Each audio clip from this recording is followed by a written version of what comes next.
Hey, good morning. I'm Patricia Murphy. It's Tuesday. This is Seattle Now. Artificial intelligence is already having a big impact on the tech industry as a whole. And here in Seattle, Amazon CEO Andy Jassy says AI will likely mean a smaller workforce. We'll learn more from GeekWire's Todd Bishop in a minute. But first, let's get you caught up.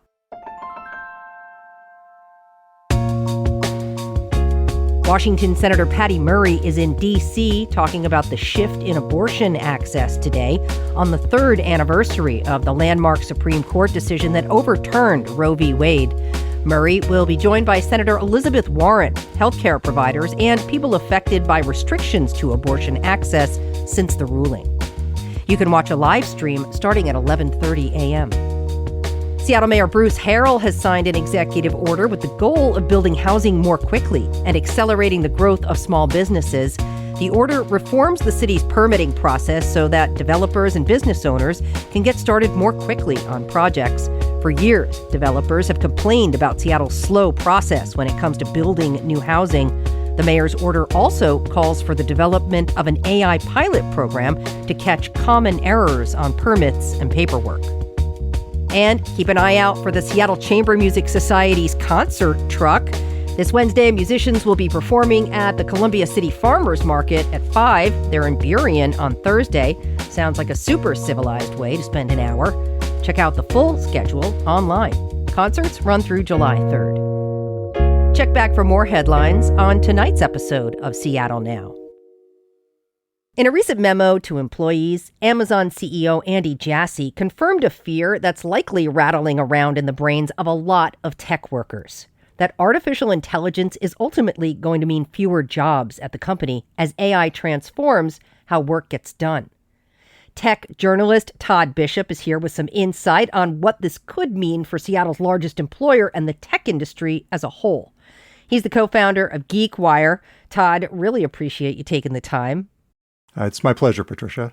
So let's dig into this announcement a bit from Amazon's CEO. What did he say with regard to AI and jobs?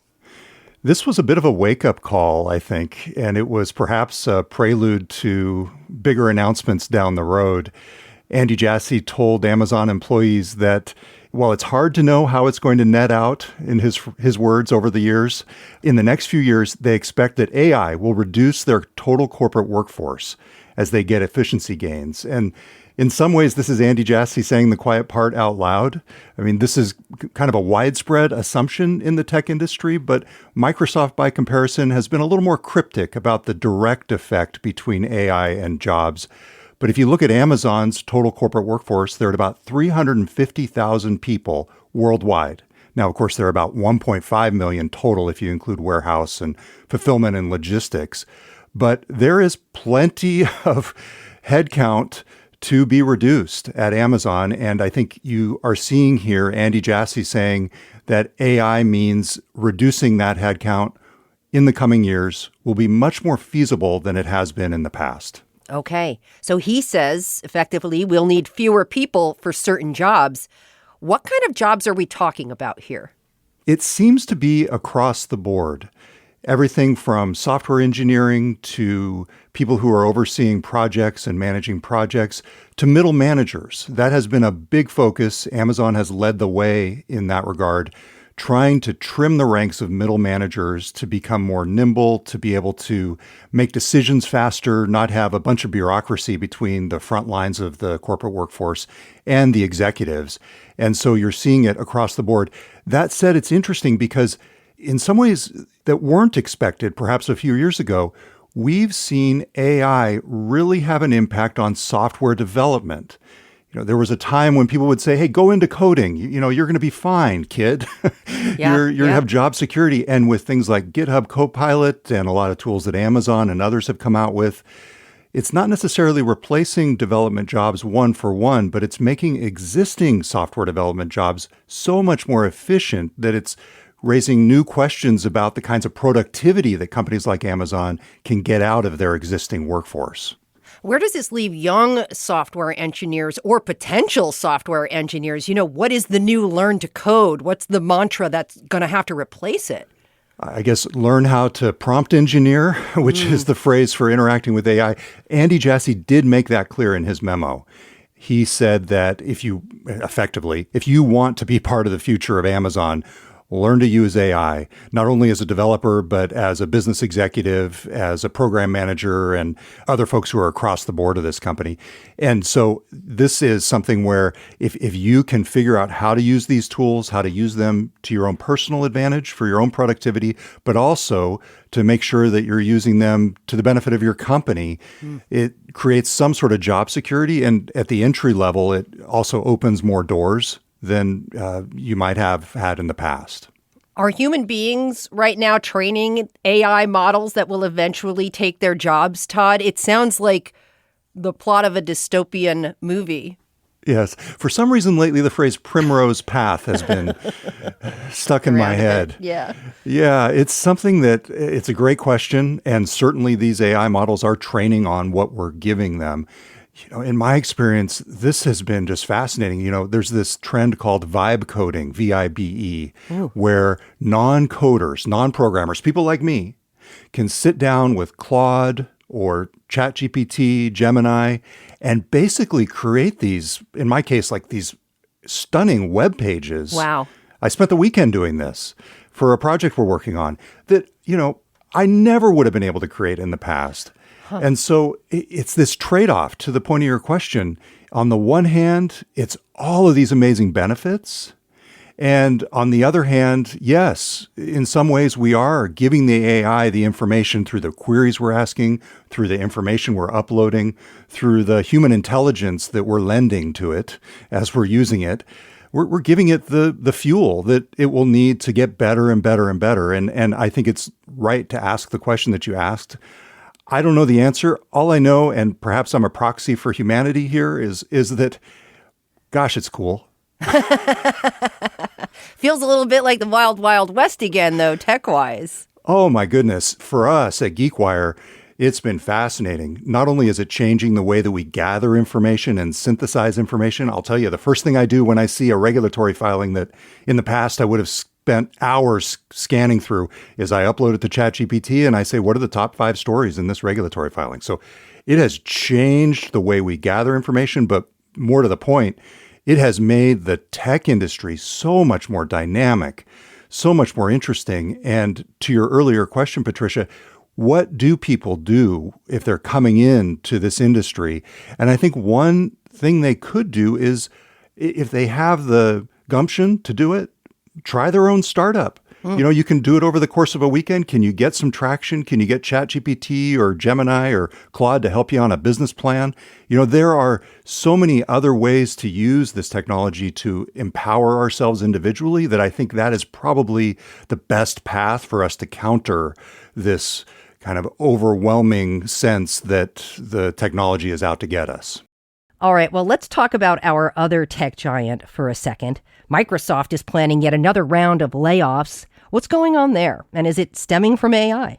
This is less clear than Amazon, and Microsoft keeps this a little bit closer to the vest. I think you can read between the lines and say, yes, clearly AI is informing Microsoft's decisions to make these cuts. So they announced a reduction of about 3% in their global workforce, which translates into around 6,000 people. That was a few weeks ago. And then that was followed up by a few hundred more. And then there was a report last week that they are looking at even more when their fiscal year starts in July. It's hard to separate it out a bit because Microsoft does these things around the end of its fiscal year, typically. And so maybe they have more reason to do it now that they have this understanding of how AI is impacting their workforce and the efficiencies that it's bringing, much in the same way that Amazon is. But Microsoft isn't as clear about drawing a straight line between AI and the layoffs. Are we genuinely moving, do you think, towards a smaller workforce thanks to AI or no thanks to AI, depending on your position here? I think we are moving towards smaller companies.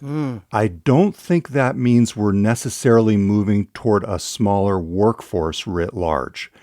I think there's a period of adjustment that we're going to go through here. And ideally, that would result in more companies, each of them smaller and more efficient. There's this kind of trope in the tech world these days. It's been floating around for a year or so. And it's the idea that you could have a one-person unicorn. And what that means is you could have one person that creates a billion-dollar company using these tools. And we haven't really seen that yet, but it points to the notion of this individual empowerment and sole proprietorships and small startups doing big things. And just to trace it all the way back to Amazon, I think that's part of what you're seeing there is Amazon is looking at these startups and going, wait a second, you're doing that with a dozen people and we're doing this with 350,000? Something in this equation is not adding up and is not sustainable long term. And I think that's the psychology, the mentality that you're seeing coming through in some of these executive decisions. All right. Well, real talk here. How much of AI is still the promise of a future right now? Because I'm thinking about the number of humans who actually power AI, that story about just walk out technology actually being about people watching cameras and not AI. I actually went in and did a whole behind the scenes tour of the just walk out technology. And I was convinced, you could say maybe I'm naive, but Amazon insists that all they were doing in those cases was verifying, using people overseas to make sure that the transactions were correct. But setting that aside, your bigger picture question is like, what happens here? And I think, to me, we have seen a glimpse of the promise of AI. We're experiencing it now, and it is huge. In other words, what we're experiencing right now, in and of itself, in my view, is huge. I mean, some of the things that we can accomplish on our own with the use of a off-the-shelf chatbot are stunning. Now, fast forward and let that unfold for a few years and just imagine where we'll be. So I think the answer to your question is yes, we're seeing the promise of AI, and yes, it's going to be even bigger than we can imagine. That's my own personal experience with it. Really interesting. Todd Bishop, co-founder of GeekWire, really appreciate your reporting and your insight. Thanks for the chat. Anytime. Thanks for listening to Seattle Now. Today's episode was produced by Andy Hurst. Our production team also includes Caroline Chamberlain Gomez, Vaughn Jones, Brooklyn Jamerson Flowers, and Paige Browning. Greg Kramer does our theme music. Seattle Now and KUOW Public Radio are members of the NPR network. I'm Patricia Murphy. See you soon.